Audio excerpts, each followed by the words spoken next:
So we left off last time in the Knuth-Morris-Pratt algorithm with the analysis. Here's the code, which has an outer loop that goes through n, but also has this loop following failure links. So it's not immediately clear why that is in total a linear time algorithm n plus m. And the analysis is basically an amortization argument. Maybe before I explain that step, the intuition is that a failure link takes you a step back to the left, and you will have to go one step at a time to the right before you can do that.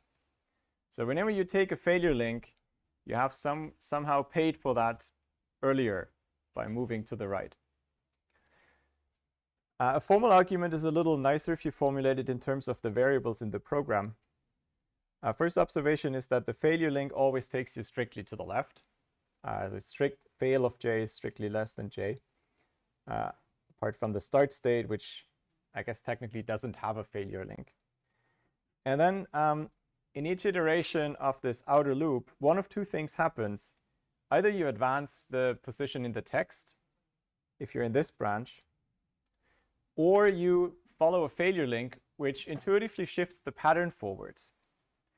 So we reduce this I minus q, we increase that, we shift the pattern along the text, even though we're still looking at the same position in the text. And so each of these two things can happen at most n times. If I'm shifting the position in the text n times, then I'm done with the text, nothing left. And if I shift the pattern by one position to the right, I can also just do that n times, because then the pattern's shifted behind the text. And so in total, this can do at most 2 times n comparison, character comparisons between text and pattern. So even though the loop looks like it might be n times m, it never is. Not if you sum over all the iterations. Now what's left is this magic function computing the failure links. We somehow have to do that as well, and we would like to do that efficiently. Otherwise, the whole thing is a bit pointless. You spend tons of time in the pre-processing. The idea is to follow the construction that where I've shown you the terrible audio video last time. The construction of the string matching automaton. We keep track of this failure state, x. That's what we'll also do in this algorithm. And it's actually the same, just simpler. Instead of going from x with all the possible characters to wherever that transition leads us, we just store this as our failure link. So in code, this looks like this. We first initialize, well, this is kind of, again, I keep saying state 0 doesn't have a proper failure link. It's convenient to initialize the fail array with 0 just as a boundary condition. So initially, our failure state is also at 0. And then we go through the pattern. So remember, we built the string matching automaton also by adding one more character at the end of the pattern, one character at a time. And we do the same thing here intuitively. So we're looking at the next character. We're making it one longer, and we want to set the failure link of the next state. And the claim is x always has the target of that next failure link. And now we have to update where x should move to. Now, if the next character we read is also the position in the pattern where we are with this error state, that means they both move a state forward. Then we can just stop and increment x by 1. So suppose this while loop is never executed, then we immediately have a match edge that we follow.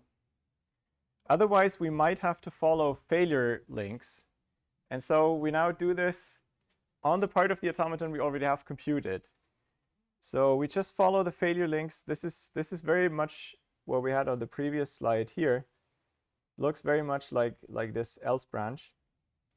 So unless we're in state 0 where we want to stay, so we set this to -1 and then add 1 again. Unless we're in state 0, we just follow the failure links. And all of those are for a smaller index, so we have computed them previously.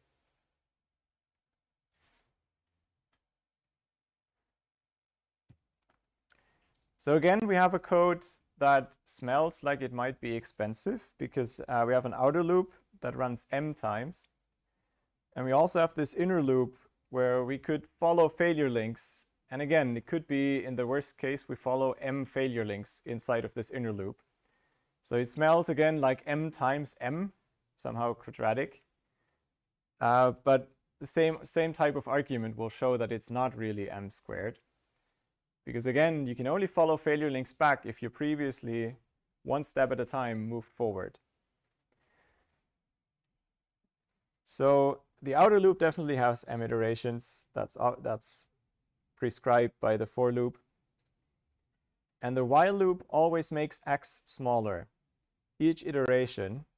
In this degenerate case, it makes it smaller by setting it so. And the other case, because fail always strictly goes to the left. So while every iteration of the inner loop makes x one smaller, every iteration of the outer loop makes x exactly one bigger, following a match edge. So we can't have more than m iterations of this inner loop in total, because we always needed to have x move forward, and we only do x forward steps. We only do m forward steps with x in total. So you can never move back more than m. So we get this kind of same result, 2m simple comparisons also for computing the failure links.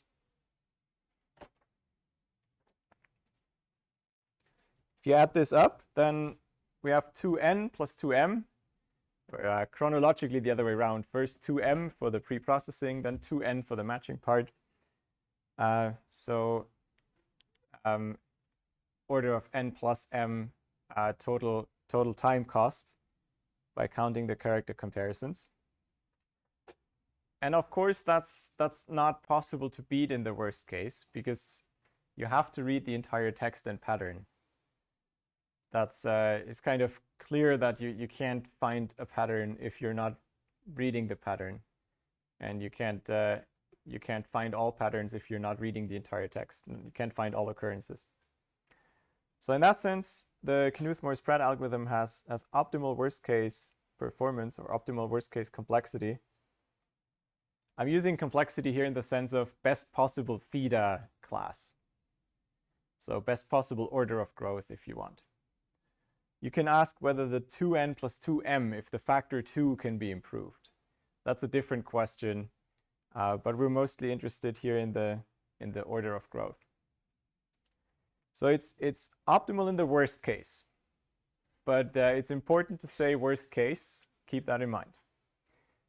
But a few other good things. The space usage, compared to what we previously had, is much smaller. So we need m space for the fail array, and that's it. In particular, it's independent of the alphabet size. Whereas the string matching automaton had this m times sigma. So it sounds like a great algorithm. It has best possible overall running time, at least in this asymptotic sense. That's independent of the alphabet size, which is convenient. You can use it for Unicode and find patterns with all emoji that you like. And it still doesn't blow up the extra space.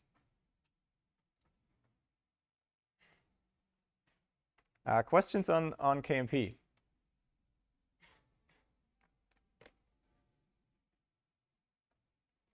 Then I have a question for you.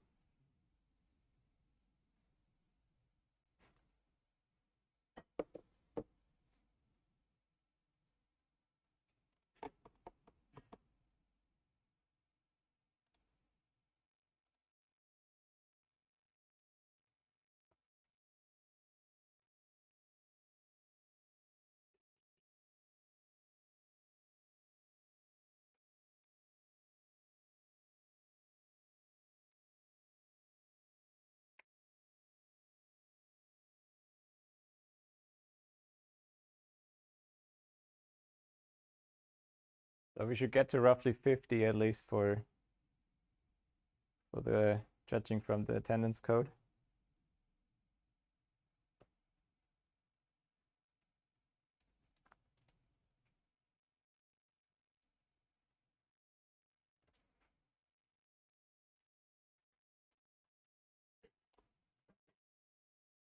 39.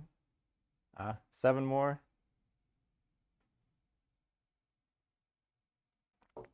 One more. There we go. So try to get. Well, you all love automata theory, which I appreciate that. All but 2. Fair enough. And so there were many votes for most answers. I'll comment a bit on why I think the other 2 are less true. First of all, faster preprocessing on the pattern. Why so? Well, the string matching automaton had to pay this factor sigma. We had to fill, so when I say matching with DFAs, it's constructing the string matching automaton. And then you need to fill this table m times sigma. So if sigma at least is not too small, then you will be faster with KMP. Now, less space for the very same reason. And for that 5th option is the same thing again.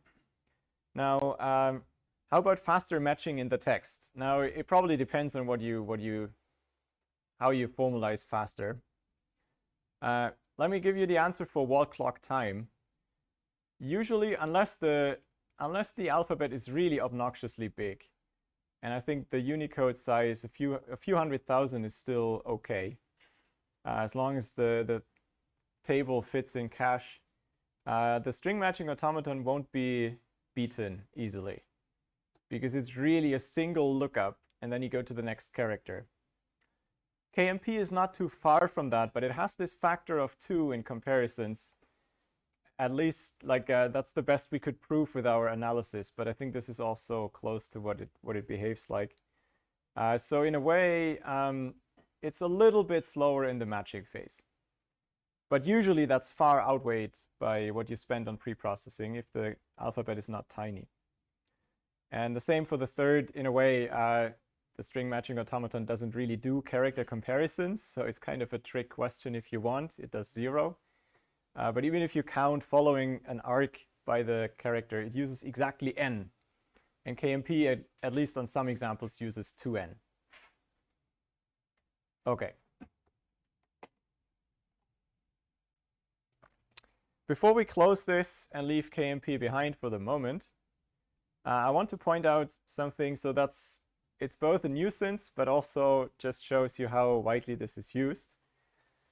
The same concept behind the failure links that we looked at, they turn out to be much more versatile than just for the task that we used, finding exact patterns.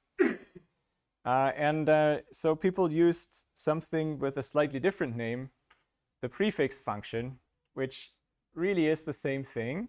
It's just that there's a shift in index. So that's the relation I was looking for. The failure link is at j what f is at j minus 1. Otherwise, it's really the same thing. If you want, it's a typical do we start counting at 0 or at 1 problem. So just this has stuck in the literature. So you may find the prefix function in textbooks and academic literature, so that you can relate this. The definition originally, why it's called prefix function, f of j is the length of the longest prefix of the pattern up to position j, which is also a suffix of, or is a strict suffix of this, so not exactly the same, but it's also a suffix of the pattern when you chop off the first character, which is very, very close to what we had for the definition of these failure links, or the failure links and the construction of the string matching automata. So in our case, the difference is that we use exclusive indices, not inclusive, right? Okay, so just keep that in mind and be warned if you see this elsewhere. It might often be the same type of function, but off by 1 shift. I can't spare you with that.